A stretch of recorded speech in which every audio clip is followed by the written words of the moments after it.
Hey guys, Abel in Vegas here.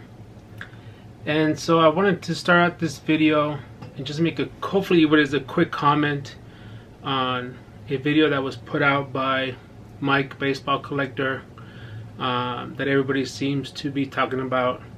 I originally had not seen the video because I don't get to all of my videos right away. I sometimes add them to a watch later playlist, and then as I get some time I'll sit down and watch as best as I can. So I noticed that there was a deleted video, so I didn't think much of it, but then earlier today, this is Sunday today, I know Wax Pax Poetic made a video which alerted me to a copy of that video, so I was able to watch it. And I just want to say,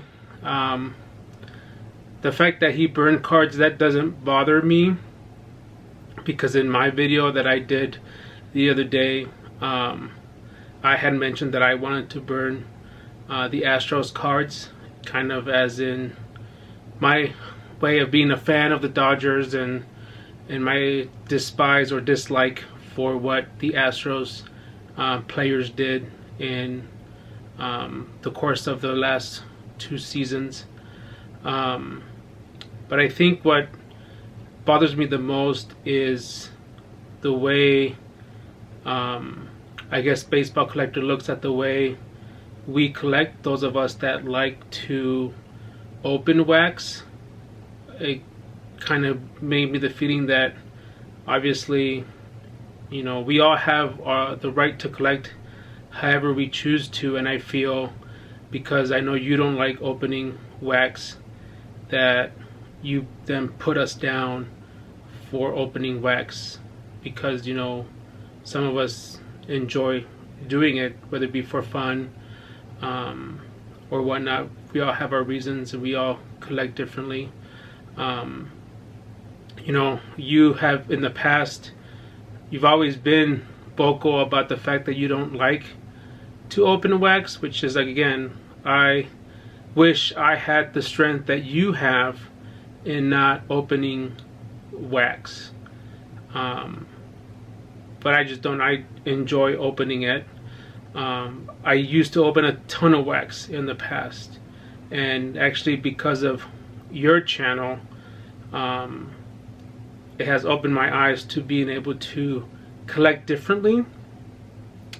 And even though I still do open wax because I enjoy it, I do not buy as much as I used to. I do go and chase singles of cards that I like. So, you know, you have a lot of followers that you're very good friends with, like Eric and Mike O, who do a lot of wax opening. So I just think your approach with this particular video, you know, it just put us down for doing something that we enjoy.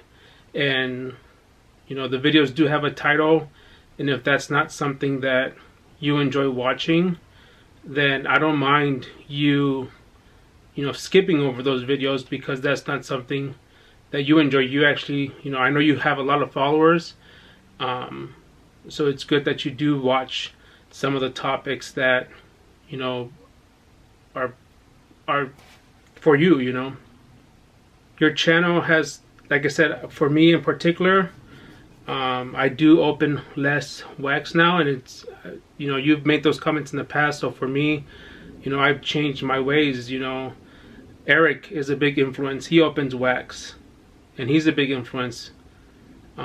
He's said, hey, you guys should probably buy this card, and some cards I buy, some cards I don't. You know, like, I never, even today, I don't own a Mike Trout update, because the PSA 10s right now, they're being listed now for $12.99.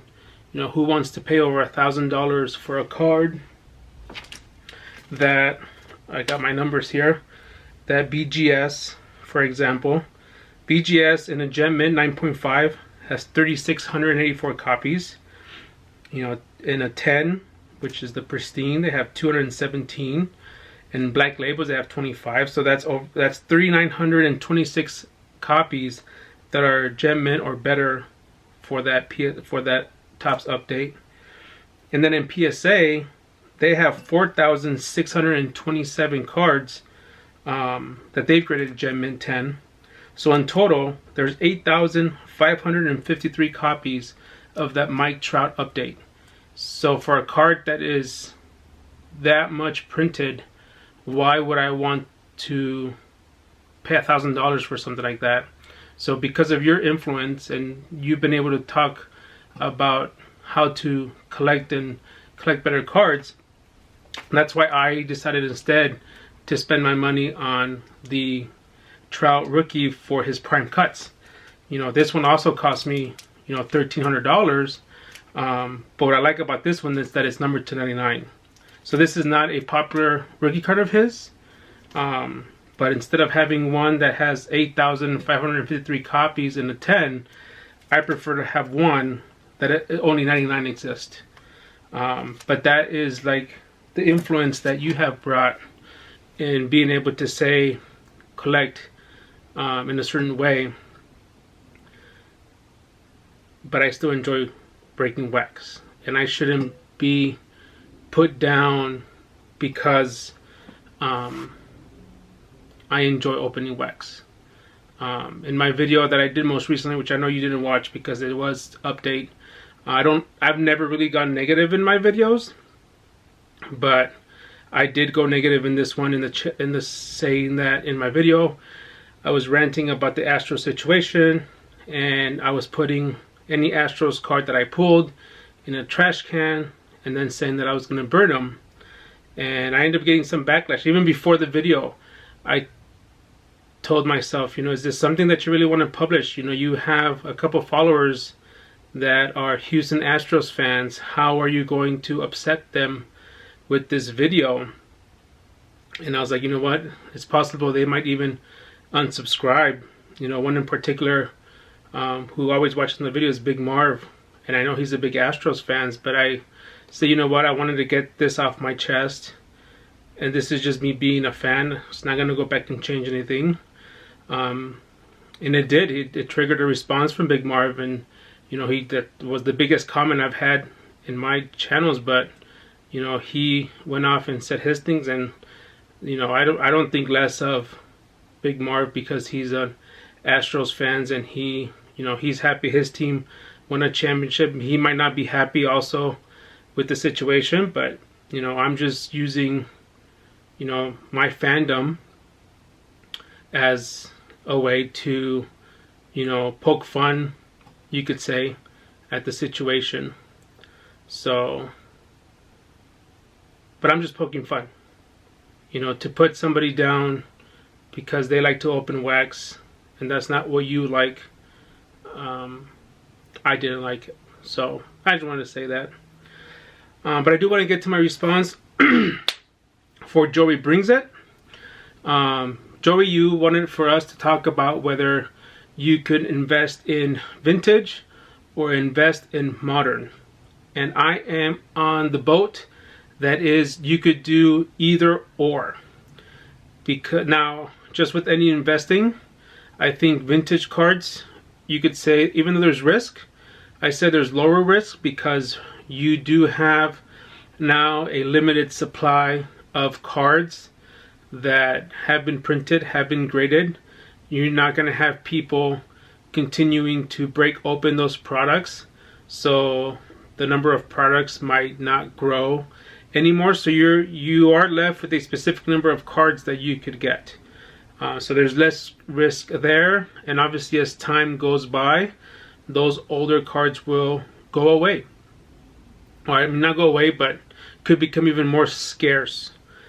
So obviously that's why I think that yes, vintage provides a good opportunity for you to invest.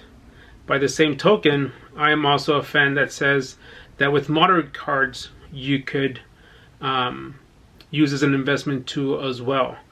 And I think you have to almost, again, heed the advice that Mike Baseball Collector once said, that if you are going to collect modern cards, you want to focus on players that are going into the Hall of Fame. So like, for example, Jeter, you know, you can invest $20,000 in a couple PSA 9s, and since he's a Hall of Famer, you know those cards are going to appreciate. Think about Mike Trout. He has several of his rookies that you could go after, even if it's in, you might not go after the Topps update, but he has a couple of the parallels that even some of those cards now cost, you know, $10,000. Look at the Walmart and the Target parallels, that only a handful of those cards exist. So those are modern cards that, if you feel like Mike said, might go into the Hall of Fame, you can definitely invest money in those. Now, okay, it's higher risk. You know, Mike Trout is still only, you know, within 9 years of his career. So he's going to play another 10 years? You know, you have to decide, does he have the numbers now to get into the Hall of Fame? A lot of people already have him to the Hall of Fame. But with modern cards, you do risk losing, because you have a lot of modern players. A lot of people are investing high dollar amounts in players like Ronald Acuna, Juan Soto right now, that you have no idea if they are going to make it into the Hall of Fame. So it is interesting. I tried to develop myself a spreadsheet, which I haven't shared to the group, but maybe one day I will, where I put some stats together and trying to project if at what point in a player's career are you able to tell if they're going or they're headed into the Hall of Fame. So it's definitely, and now like with Ronald Acuna and Juan Soto, I think it's tough to tell if just 2 seasons it'll tell you that. But you know, if they're hot this year and they're hot next year, you have to think, you know, Trout came in 2011. So, you know, at what point, was it 2015, was it 2016, or was it 2017? At what point in Trout's career did you realize that he might be Hall of Fame worthy? And then for the current players, you know, at one point, because obviously Acuna and Soto are very highly sought. I mean, you have prospects even right now like Wander Franco, who some of his cards are already very, very expensive to get, but they haven't played a single pitch of Major League Ball. So you don't know what it's going to be. So that's where the high risk comes in with modern players. But I am on the boat that you can invest in both.